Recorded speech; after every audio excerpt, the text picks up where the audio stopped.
Ya, Shalom para sahabat pelayanan. Ya, sekali lagi kita bertemu ya bersama dengan saya Pastor Jiwa Ubin. Ya, jadi saya sangat bersyukur dan berterima kasih kepada pagi ini, pada petang ini. Ya, pada petang ini karena pada petang ini sekali lagi saya berkesempatan ya bersama dengan Anda semua, khususnya para pemerhati laman sosial di YouTube saya dan juga di Facebook saya ya yang berkaitan tentang ya pelayanan media sosial pada saat ini. Ya, jadi saya sangat bersyukur karena pelayanan ini ya sangat baik ya kepada kita semua ya karena ia merupakan satu saluran berkat ya melalui bahan-bahan renungan rohani orang Kristen di masa ini. Ya, dan saya juga sedikit sebanyak telah terpanggil di dalam pelayanan ini melalui pelayanan laman sosial ini yang berkaitan dengan ya penyampaian firman Tuhan dan apa saja yang berkaitan tentang kehidupan rohani orang-orang percaya di masa kini. Jadi saya terpanggil untuk ya menyampaikan berita-berita baik ya bagi setiap kita yang pemerhati-pemerhati di laman sosial di baik YouTube maupun Facebook, Instagram dan ya apa saja yang berkaitan. Jadi ini merupakan satu permintaan daripada para sahabat pelayanan kita ya di dalam grup kita, grup sekolah Alkitab kita yang telah kita buka, dan permintaan ini dikhususkan para sahabat pelayanan di sana sebenarnya. Tapi oleh karena saya berjanji dengan mereka, ya saya akan masukkan khotbah ini ataupun renungan firman Tuhan ini melalui YouTube saya supaya Anda semua dan rekan-rekan yang lain dapat melihat atau belajar atau ya menjadi pemerhati ya untuk kelengkapan daripada pelayanan ini. Kenapa saja yang kita sampaikan ya kalau tidak ada pemerhati, tidak ada orang yang ambil tahu, tidak ada orang yang belajar, nah kemungkinan ya berada dalam tahap yang ya rendah. Tetapi apabila ini diperhatikan, ya banyaknya like atau ditonton dan sebagainya, ya syukur. Karena itu merupakan pelayanan yang memberkati banyak orang. Walaupun ya setiap penyampaian kita tidaklah sesempurna mana yang diharapkan. Karena itu menurut karunia setiap orang. Dan saya percaya saya terpanggil dalam pelayanan ini karena Tuhan ada ya maksud tertentu, tujuan tertentu untuk menyampaikan firman yang berkaitan. Jadi pada petang ini saya ingin berbicara di Injil Matius pasal 15 perihal tentang hal najis dan tidak najis. Jadi tema kita pada petang ini ya saya akan membuat dua siri yaitu berkaitan tentang ya halal dan haram. Ya, halal dan haram. Berkaitan tentang halal dan haram yang dimakan atau diminum oleh orang Kristen.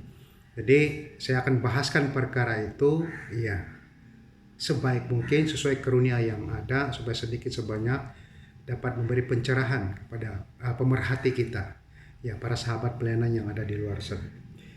Jadi mari kita berdoa terlebih dahulu.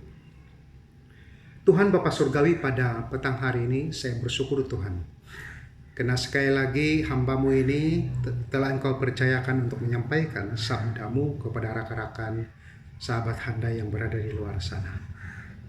Mereka yang menjadi pemerhati ya kepada pelayanan di laman sosial ya baik YouTube maupun Facebook ya dan apa saja yang berkaitan. Dan saya percaya Tuhan bahwa semuanya ini adalah kuasa, kasih dan anugerah-Mu. Tanpa keizinan daripada-Mu tidak mungkin ya para hamba yang seperti kami ini dapat menyampaikan firman ini melalui media-media massa. Tapi kami percaya Tuhan, karena Engkaulah Allah yang telah membuka jalan, membuka pintu ya, supaya pemberitaan kabar baik dapat disampaikan dengan sebaik mungkin untuk menjadi dorongan dan kekuatan untuk bagi setiap sahabat Anda yang berada di luar sana. Terima kasih Tuhan, karena Engkau Allah yang baik. Bukalah pikiran rohani hamba ini Tuhan, tambahkan Tuhan hikmat, dan biarlah roh-Mu yang memimpin setiap perkataan dan lidah hamba-Mu ini Tuhan. Karena hamba-Mu ini Tuhan tidak mampu, tidak kuat, tidak memiliki hikmat kepandaian.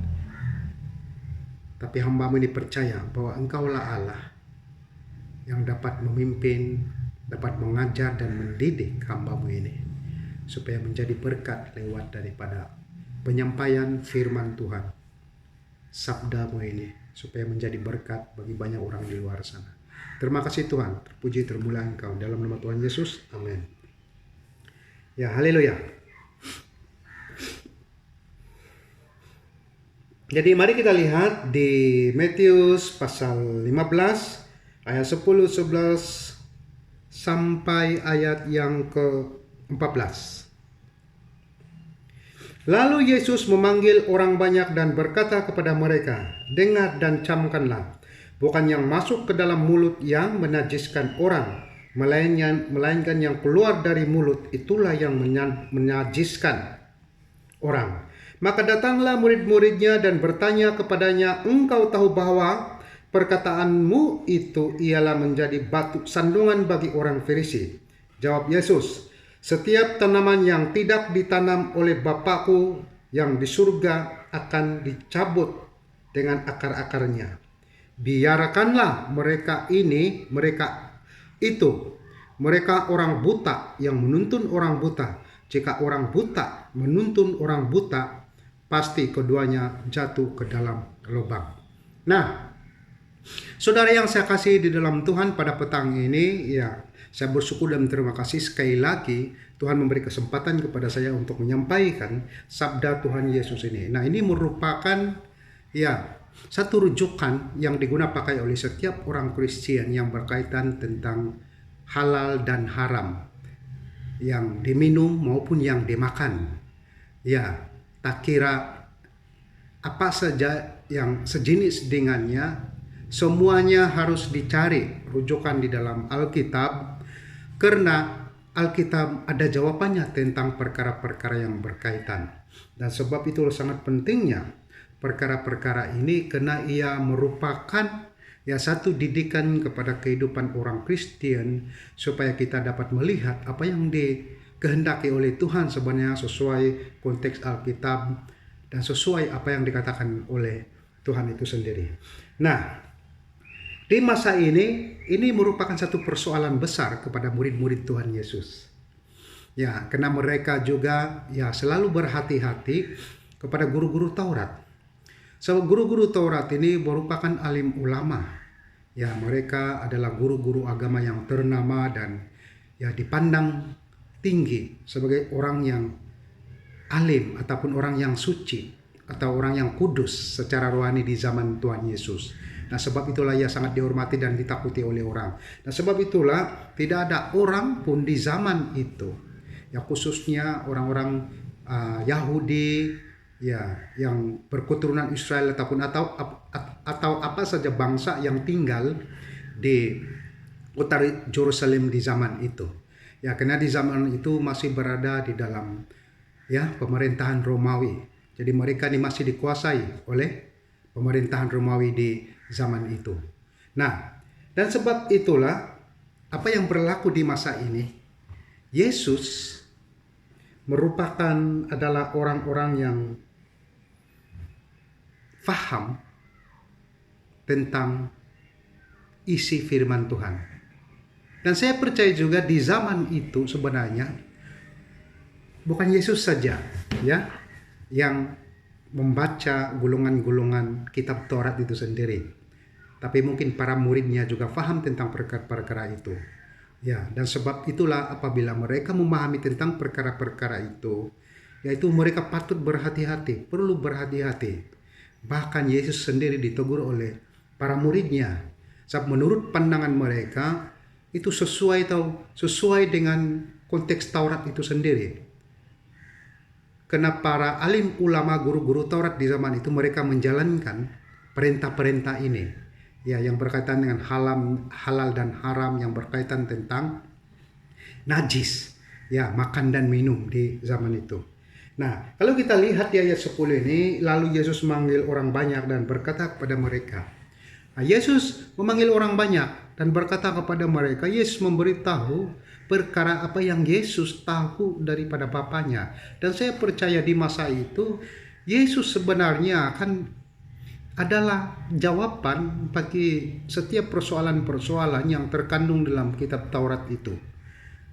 Karena saya difahamkan tentang 4 Injil ini, sebelum Yesus lebih lanjut di dalam pelayanannya berumur 12 tahun, Yesus sudah bersoal jawab dengan alim ulama, guru-guru Taurat. Bahkan mereka keheranan karena walaupun Yesus kecil pada masa itu, Yesus tahu tentang hukum hakam yang terdapat dalam Taurat, dalam gulungan-gulungan kitab itu. Yesus paham setiap persoalan dan Yesus ada jawabannya yang cukup luar biasa. Sehingga kan guru-guru Taurat di zaman itu mereka heran di manakah hikmat datang dan Yesus belajar dengan siapa.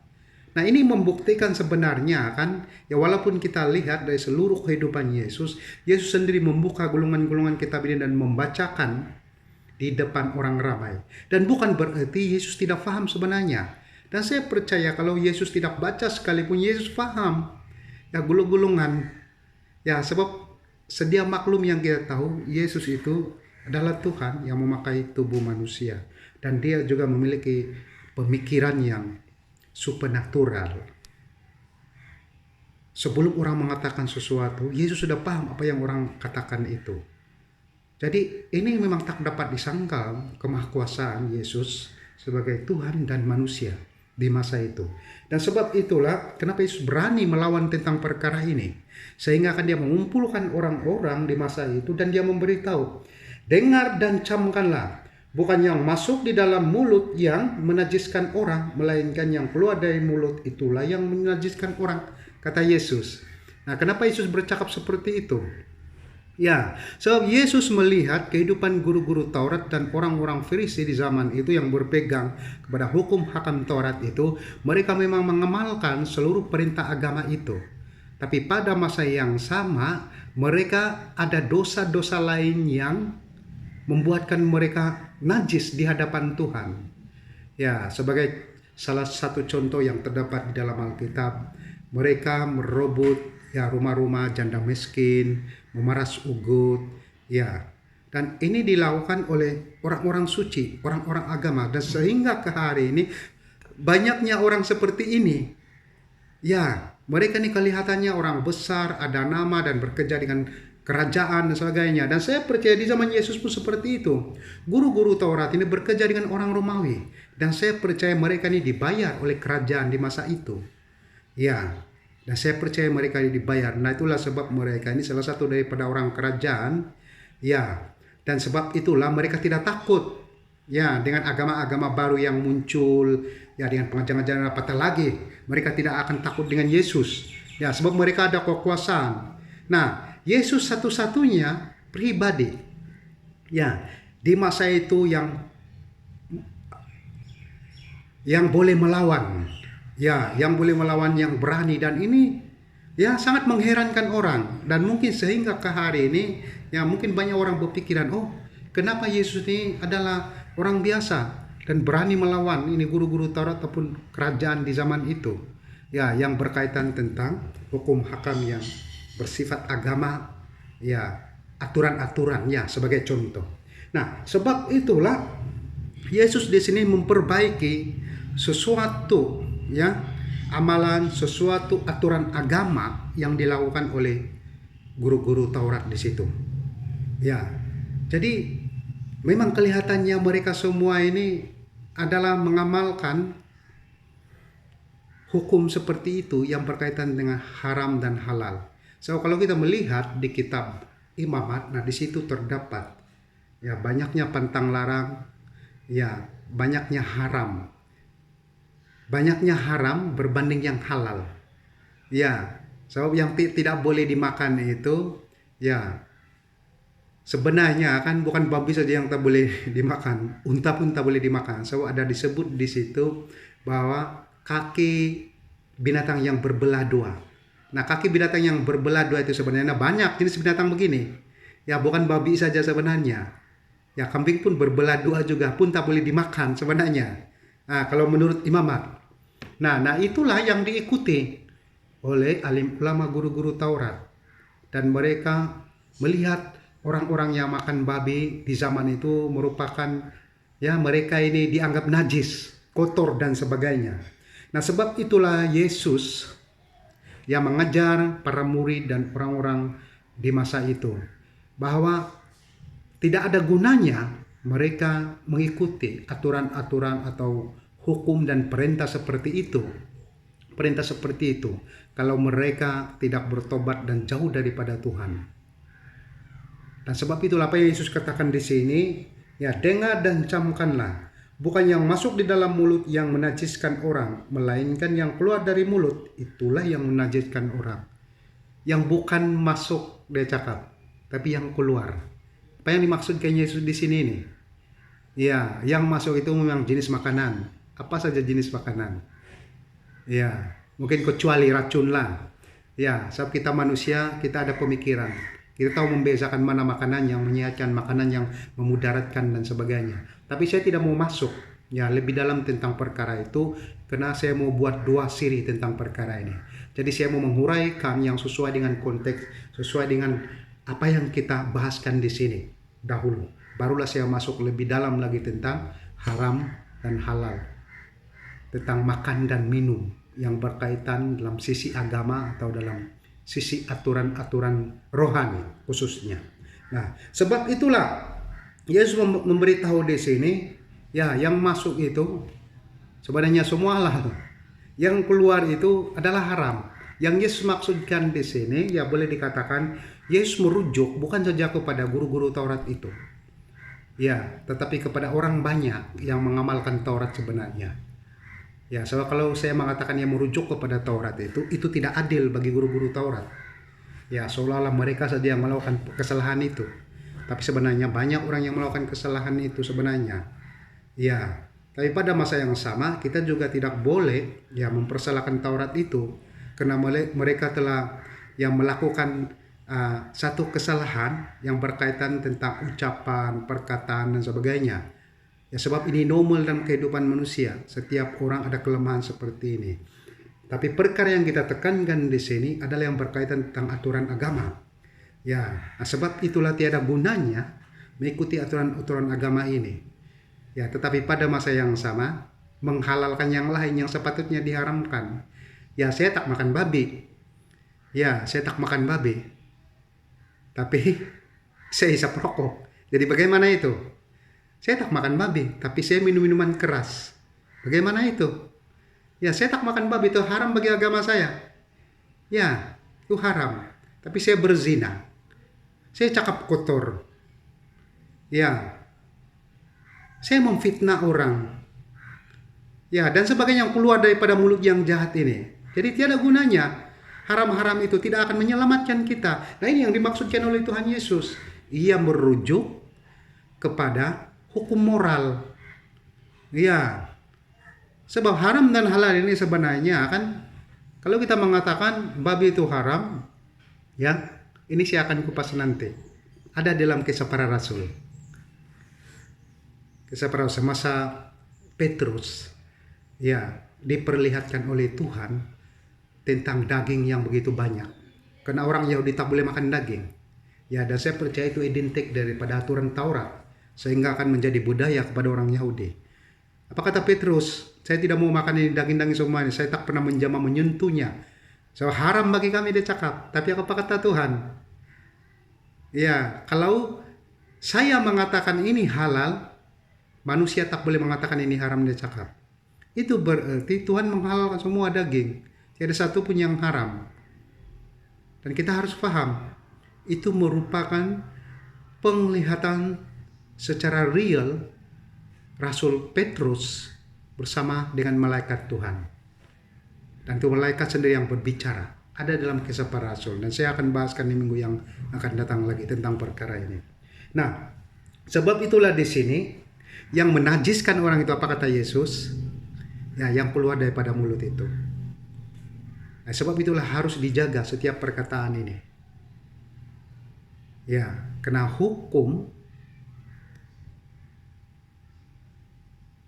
yang keluar itu sebenarnya daripada Tuhan itu, yang membuatkan Tuhan murka dan kurang senang. Makanan itu perkara kedua. Tapi yang membuatkan Tuhan kurang senang itu adalah hidup kita itu sendiri. Dari ucapan, tindakan kita, kelakuan kita, itu yang membuat Tuhan kurang senang. Bukannya soal makan dan minum. Itu perkara kedua sebenarnya. Ya, dan bukan berarti di sini kita tidak boleh mengharamkan semua makanan. Apa yang saya katakan tadi, saya tak makan babi. Ya, tapi saya isap rokok. Rokok itu ada nikotin. Ya, boleh dikatakan ada racun di dalamnya, ada dada. Ya, saya sedang merusakkan tubuh saya. Saya tidak makan babi, tapi saya minum minuman keras. Ya, saya juga sedang merusakkan tubuh saya. Ya, dan juga banyak anggapan-anggapan orang babi itu ya ada kuman yang tak boleh dibunuh dan sebagainya. Itu anggapan orang lain. Ya, tapi sejauh mana kebenarannya itu tidak ada terbukti. Tidak ada buktinya. Ya, jadi bagi pandangan kita sebagai orang Kristen, ya, babi itu sebenarnya diharamkan karena aturan agama manusia. Ya, agama manusia. Tetapi kita tidak boleh mengatakan itu diharamkan oleh Tuhan. Karena Alkitab sebenarnya, khususnya perjanjian baru, khususnya Yesus sendiri, ya, sebagai Tuhan, ya, tidak mengharamkan itu. Tidak menjadikan itu sebagai satu, ya, masalah terlalu besar. Ya, sebab keselamatan itu sebenarnya bukan soal makan minumnya, halal haramnya, bukan itu. Ya, tapi keselamatan itu sebenarnya berbicara tentang kehidupan rohani kita bagaimana. Ya, itu yang lebih penting. Nah, apa yang dikatakan oleh Tuhan Yesus terusnya di sini? Maka datanglah murid-muridnya dan bertanya kepadanya, engkau tahu bahwa perkataanmu itu telah menjadi batu sandungan bagi orang Farisi. Jawab Yesus, setiap tanaman yang tidak ditanam oleh Bapakku yang di surga akan dicabut dengan akar-akarnya. Nah, apa Yesus menjawab? Bagaimana cara Yesus menjawab? Ya, itu menjadi batu sandungan, kemarahan bagi orang-orang Yahudi, bahkan guru-guru Taurat. Orang-orang yang masih mengamalkan haram dan halal atau aturan agama Taurat di zaman itu. Membuat mereka tersinggung dan marah kepada Yesus. Tapi Yesus tidak takut. Kenapa Yesus tidak takut? Ya, sebab Yesus tahu yang lebih penting. Yesus merupakan satu-satunya manusia di zaman itu yang sangat berani menegakkan kebenaran. Nah, sebab itu Yesus tidak takut diancam oleh guru-guru Taurat ataupun orang-orang Yahudi. Ya, yang berkaitan tentang halal dan haram ini. Ya, kenapa Yesus tahu itu hukum datang daripada manusia. Dan hukum Taurat itu sudah dibatalkan kedatangannya. Yang berkaitan tentang halal dan haram ini. Sudah dibatalkan. Sebab itulah Yesus tidak takut. Dia Yesus memberitahu kepada murid-muridnya bahwa semua tanaman yang tidak ditanam oleh Bapakku yang di surga akan dicabut dengan akar-akarnya, dia cakap. Nah, kita harus paham tentang perkara ini. Apa yang dicabut dengan akar-akarnya? Ya, saya boleh sifatkan ini sebagai satu pengajaran. Semua pengajaran yang bersifat agama di dalam dunia ini yang tidak dapat menyelamatkan kehidupan manusia, ya, itu tiada artinya bagi Tuhan. Seolah-olah mereka menanam satu perkara dalam kehidupan orang, menanam satu hukum, ya ini gambarannya, menanam satu hukum yang tidak diterima oleh Tuhan. Sebab Yesus mengatakan, kalau bukan berasal daripada Bapakku, itu akan dicabut. Dan tiada gunanya diajar sebagai satu perintah Tuhan. Dan kita harus ingat, Yesus di sini bukan menentang Taurat, bukan meniadakan Taurat itu. Ya, tetapi dia menggenapi. Ya, menggenapi ini berarti kan dia memperlengkapi yang kurang lengkap. Ya, memperlengkapi yang kurang lengkap dan meringankan satu aturan atau hukum yang terlalu berat. Ambil satu contoh, kalau mencuri, tangan dipotong. Layakkah seseorang itu hanya mencuri sebiji telur dan dipotong tangannya? Kalau Taurat itu merupakan satu kesalahan, harus menerima hukuman seperti itu. Tapi kasih yang ada dalam perintah Yesus, di dalam hukum Yesus itu, sepatutnya itu diselamatkan dan diberi peluang untuk bertobat dan memperbaiki hidup dia. Ya. Dan sebab itulah apa yang kita lihat firman Tuhan ini, Yesus mengatakan dengan beraninya yang mengatakan, dalam arti kata lainnya, ajaran semua ini bukan datang daripada Bapakku, dia cakap. Dan semua ini akan dicabut karena tidak dapat menyelamatkan manusia. Bayangkan, Yesus memiliki kuasa yang besar tentang perkara ini. Bukan saja tentang aturan hukum hakam yang lain, tetapi dalam aturan halal dan haram ini pun Yesus ada kuasa di situ. Ya, jadi kalau Yesus sudah berkata begini, ada kita sebagai orang Kristen semua masih takut tentang haram dan halal.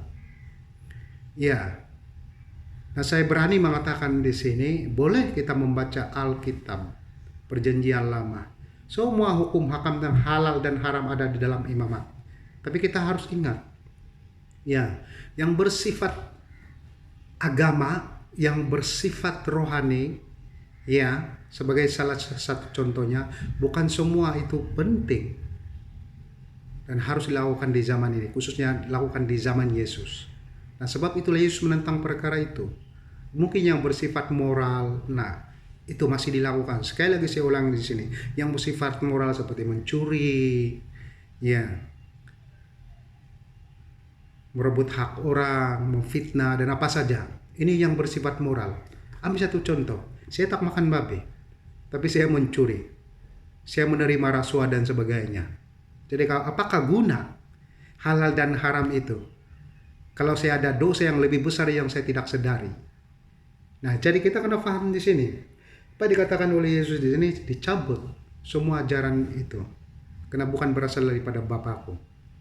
Walaupun pada para muridnya mereka takut sebenarnya, ya, takut dengan guru-guru Taurat, ya, pengikut-pengikutnya takut dengan guru-guru Taurat, takut dengan kerajaan Romawi, ya, karena kerajaan Romawi itu sebenarnya boleh dikatakan mereka ini, ya, masih mendengar pandangan pendapat para alim ulama, orang-orang agamawi yang dihormati, yang dianggap pintar di zaman itu. Nah, tapi Yesus menentangnya. Karena apa? Sebab, ya, Yesus adalah Tuhan yang dipercaya oleh orang Kristen, dan dia memiliki, ya, kuasa yang penuh yang untuk menyelamatkan manusia itu. Dan setiap orang yang percaya, bukan saja di zaman itu, sehingga ke zaman ini. Haleluya. Biarkanlah mereka itu, mereka orang buta yang menuntun orang buta. Jika orang buta menuntun orang buta, pasti keduanya jatuh ke dalam lubang. Nah, apa kata Yesus? Kalau orang buta menuntun orang buta, pasti keduanya jatuh di dalam lubang. Jadi bayangkan, kalau orang buta menuntun orang buta, pasti keduanya jatuh di dalam lubang. Nah, kita masih berbicara tentang aturan, ya, aturan halal dan haram ini, ya. Guru-guru Taurat menjadikan, ya, orang-orang Israel, ya, menjadikan mereka semua ini adalah orang-orang agama. Sesuai dengan perintah Taurat, mereka harus ikut, ya, setiap aturan-aturan itu yang dipersetujui oleh kerajaan Romawi di zaman itu, ya. Jadi Yesus, ya, memberitahu kepada para pengikutnya bahwa Yesus memberi perumpamaan tentang mereka ini. Mereka ini diibaratkan seperti orang buta, ya, seperti orang buta yang menuntun orang buta yang lain, dan akhirnya keduanya jatuh di dalam lubang, ya. Jadi mereka ini hanya mementingkan aturan hukum hakam ini, ya, ini tak boleh makan, itu tak boleh buat, itu banyaknya perintah haram-haram di zaman itu. Bahkan sehingga ke hari ini Ada banyak agama yang berbicara tentang perkara ini. Ya, tapi mereka tidak sadar perkara yang sebenarnya yang harus dilakukan, yang membuatkan orang itu boleh masuk surga, yang membuatkan orang itu diselamatkan. Karena firman Tuhan ini berbicara tentang keselamatan. Itu yang Yesus mau sampaikan kepada murid-muridnya. Sebab kalau guru-guru Taurat ini, dia memiliki kebenaran dan mengetahui tentang keselamatan yang sebenar. Ya, mereka tidak menentang Yesus. Malahan mereka akan kaji di setiap perintah, aturan-aturan rohani yang Yesus ajarkan. Adakah itu boleh menyelamatkan? Adakah itu mendatangkan kebaikan kepada negara, ya, kepada masyarakat dan sebagainya? Tapi mereka tidak mengkaji semua itu. Ya, dan mereka beranggap itu ajaran baru, agama baru yang akan menentang, menjatuhkan kita semua. Nah, sebab itu Yesus dianggap musuh.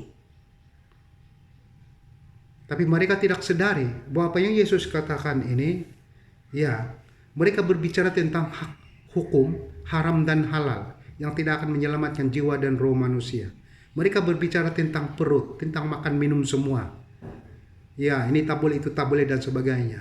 Tapi keselamatan yang sebenar guru-guru Taurat tidak menyadarinya. Nah, sebab itulah Yesus mengatakan mereka ini seperti orang buta. Mereka ini seperti orang buta yang memimpin orang buta yang lain. Dan akhirnya keduanya jatuh. Ya, dan sebab itulah Yesus berani menentang hukum ini yang berkaitan tentang halal dan haram ini. Ya, halal dan haram.